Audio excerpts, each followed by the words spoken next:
Avant, dans l'ancien système, c'était un peu compliqué de pouvoir toucher les communautés parce qu'on n'avait pas de véritable partenariat avec les radios de proximité. On en a environ 200 radios de proximité en Côte d'Ivoire et c'était quand même compliqué de les toucher tous parce qu'il fallait à notre niveau avoir un gros budget pour pouvoir réunir tout un chacun.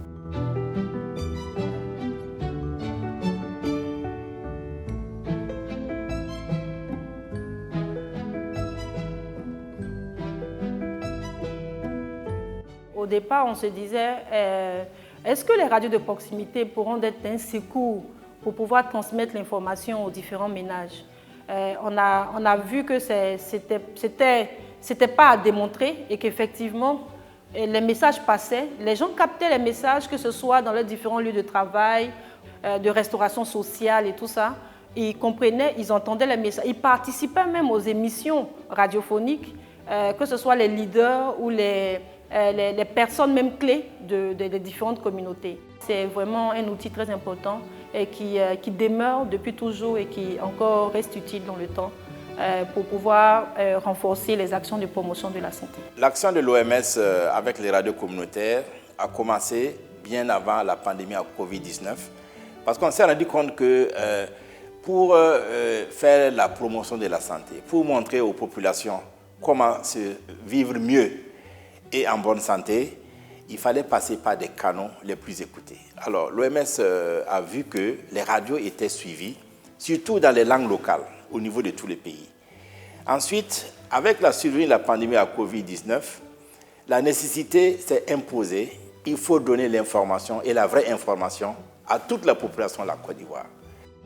Encore, les radios ont été donc les canaux privilégiés pour que nous puissions passer l'information. Et nous avons pu traduire ces informations et cette communication à la population en langue locale dans toutes les parties du pays.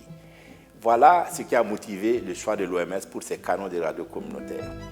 Et nous sommes aujourd'hui à un taux d'audience national qui va même au-delà de la frontière.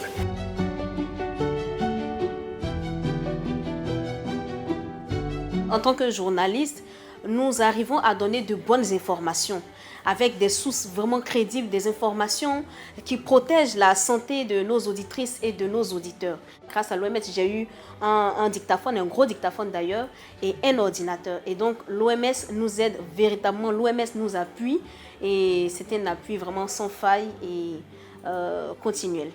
Un jour, j'écoutais et puis les gens parlaient de la dinde. Moi, quand on dit dinde, là, je pensais à quelqu'un qui n'est pas normal. Une fois, on écoutait et puis on était en train de nous expliquer comment ça se manifestait et que c'était pour tout le monde, ça pouvait attraper tout le monde. Souvent, il y a des maladies, quand on voit le début de palu, nous, on pense directement au palu. Or, souvent, quand on écoute la radio, on nous donne certaines informations qui ont presque les mêmes manières de se manifester que le palu. Moi-même, dès que je vois que quelqu'un est malade là, je me dirige vers l'hôpital.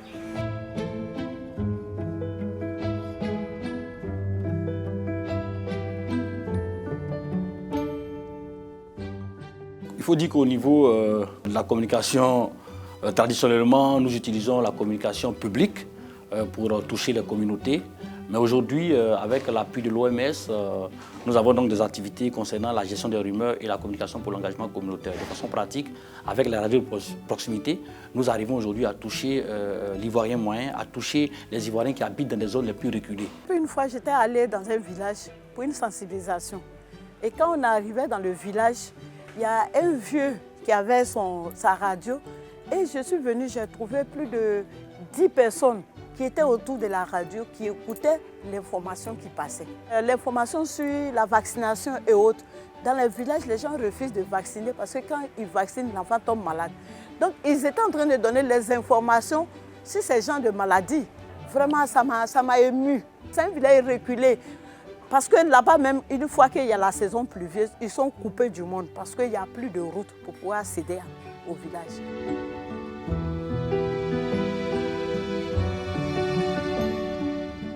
C'est une joie pour moi et c'est un honneur de pouvoir parler des résultats que nous avons obtenus avec l'OMS grâce à cette collaboration, mais que nous continuons aussi d'avoir. Bien entendu, c'est une collaboration naturelle et l'OMS nous a très bien aidés et continuent d'ailleurs de nous soutenir. Il faut dire qu'avec la collaboration avec l'OMS, tout ça a été facilité, surtout avec la plateforme Radio Santé qui nous a permis de pouvoir collaborer avec les radios de proximité. Nous avons donc effectué des missions avec l'OMS dans les différentes régions du pays. On a pu parler avec les producteurs de ces émissions santé-là. Et aujourd'hui, quand on a une situation de crise, quand on a la possibilité de pouvoir communiquer, ça devient plus facile avec la plateforme Radio Santé de l'OMS. Tout cela fait en sorte que non seulement ils ont tous les moyens et toute l'information pour préserver et rester en bonne santé, parce que vous savez que la santé, ce n'est pas seulement l'absence de maladie, c'est le bien-être physique, mental et intellectuel. Et ces radios nous permettent de garantir à cette population le bien-être physique, mental et intellectuel. Avec ces radios, l'OMS est vraiment fier de donner les vrais rudiments à la population pour préserver leur santé et les garder en bonne santé pour le développement de la Côte d'Ivoire.